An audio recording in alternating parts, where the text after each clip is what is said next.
How to fix sound or audio problem on your Windows 11. Hello everyone, and let's get started. If you are getting the sound or audio problems, you have three solutions that you can try on. So for the number one, on the bottom right of your screen, you have a sound icon. Right click on it and go to troubleshoot sound problems.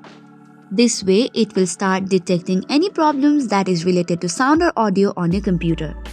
However, if you cannot find the sound icon, you can just search it on the search bar, type in troubleshooter settings, and then go for the other troubleshooters, search for sound and click on run.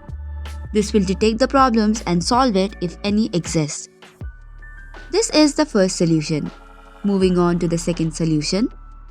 Again, from the sound icon, right click on it and this time click on sound settings. Once you tap on sound settings, it will open this interface. Scroll down a bit and then click on more sound settings. Once the new interface is open, select on your sound or speaker and make sure it's enabled. After that, you need to go to its properties. Under properties, go to levels. Make sure that the sound is selected on its optimum sound. You can even click on balance and make sure it is not muted. Similarly, go to Advanced tab and click on Restore Defaults.